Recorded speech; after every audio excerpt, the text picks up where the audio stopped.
আসসালামু আলাইকুম গাইস, সবাই কেমন আছেন? আশা করি সবাই ভালো আছেন। সো আজকে নতুন একটা ভিডিও নিয়ে আসলাম। অনেক দিন পর আজকে হঠাৎ করে সকাল সকাল বৃষ্টি নামছে।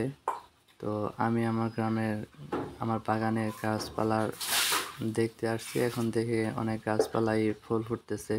তো আমি ভাবলাম যে এখন বৃষ্টি যেহেতু নেমেছে, আমি গাছের গোড়ায় নতুন করে সার দিয়ে দিই। তো আমি বাটিতে করে কিছু সার এনে আমার বেগুন খেতে, তারপরে আরও চারা ছিল কিছু, সেগুলোর মধ্যে আমি সুন্দর করে গাছের গোড়া দিয়ে সুন্দর করে সার দিয়ে দিচ্ছি। আর আকাশের ওয়েদারটা আপনারা দেখতে পাচ্ছেন, অনেক সুন্দর। বৃষ্টি পড়ার পরে রোদ উঠেছে, অনেক ঠান্ডা বাতাস। গাছের গোড়ায় সুন্দর করে সার দিয়ে দিতে হবে।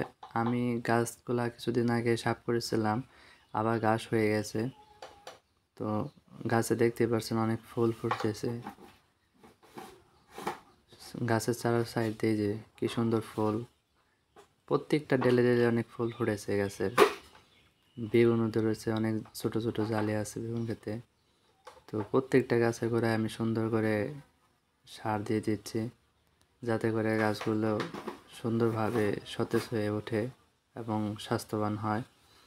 সার দেওয়ার প্রধান উপকারিতা হলো, প্রত্যেকটা গাছে সার দিলে পরা আপনাদের গাছগুলো অনেক তাড়াতাড়ি বাড়বে, গাছের স্বাস্থ্য ভালো থাকবে এবং অনেক ফুল ফল ধরবে।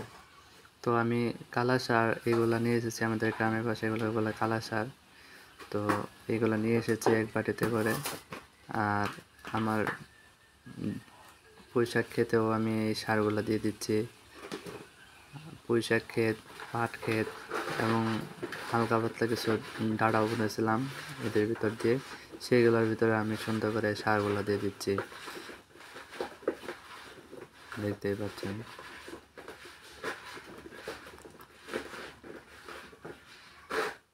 এইগুলা হলো আমার ঢেঁড়স ক্ষেত, অনেক ঢেঁড়স ধরেছে,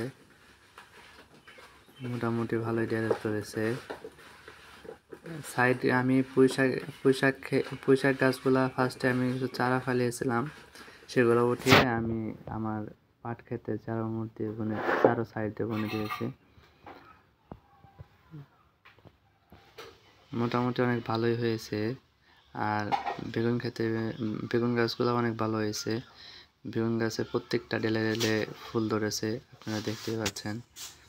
এগুলা সার দিয়ে দিতে হয় প্রতি সপ্তাহে, 15 দিন পর পর অথবা প্রতি সপ্তাহে সার দিলে গাছগুলোর স্বাস্থ্যগুলো অনেক ভালো থাকে। আমি এই তারিখে ফার্স্ট আমার বেগুন খেতে সার দিতেছি, কারণ গাছগুলো অনেক বড় হয়ে গেছে, এগুলার খাদ্যের অভাব। তো আমি এইগুলোর মধ্যে নতুন করে সার দিয়ে দিচ্ছি। আর বেগুন গাছে অনেক মোটামুটি ভালোই বেগুন ধরেছে। এগুলা বৃষ্টির দিনে বেগুন খেতে বৃষ্টির দিনে পোকার সম্ভাবনা থাকে বেশি, তাই এগুলার বৃষ্টির দিনে সবচেয়ে বেশি সেবা যত্ন করা দরকার, যাতে বেগুন খেতে অনেক পোকার উপদ্রব থেকে বাঁচা যায়। এই এই সাইজের বেগুনগুলো হয়েছে মোটামুটি ভালোই, অনেকগুলো হয়েছে। তো আজকে কিছু হালকা পাতলা খাওয়ার জন্য তুলবো, আর বাকি যে ছোটোগুলো রয়েছে সেগুলা গাছে থাকবে, সেগুলা বড় হলে তোলা যাবে। আর প্রত্যেকটা ডেলে সুন্দরভাবে বেগুন ধরেছে। এগুলার জন্য আমাদের পরবর্তীতে ভিটামিন দিতে হবে গাছে, অনেক সার, অনেকভাবে খাদ্য দিতে হবে গাছের জন্য, যাতে করে অনেক স্বাস্থ্যবান খাদ্য ধরে। তো মোটামুটি ভালোই বেগুন ধরেছে, যাতে বলে অনেক অল্প খরচেই আমি আমার বেগুন ক্ষেত্রে তুলতে পেরেছিলাম, শুধুমাত্র জৈব সার দিয়ে। এইবার ফার্স্ট আমি রাসায়নিক সারগুলো দিচ্ছি, কারণ এগুলা দেওয়ার কারণ মূলত গাছগুলো অনেক বড় হয়ে গেছে, যেহেতু মাটি থেকে অনেক রস কম পাচ্ছে। সার দিলে এবার গাছগুলো অনেক তাড়াতাড়ি বাড়বে এবং ফলগুলো থাকবে। তো একটা একটা বড় বড় দেখে দেখে আমি কিছু কিছু বেগুন তুলতেছি গাছ থেকে আজকে খাওয়ার জন্য।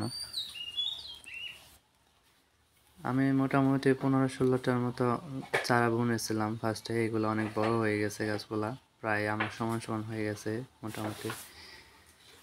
তো আজকের ভিডিওটা এই পর্যন্তই ছিল, সবাইকে ধন্যবাদ।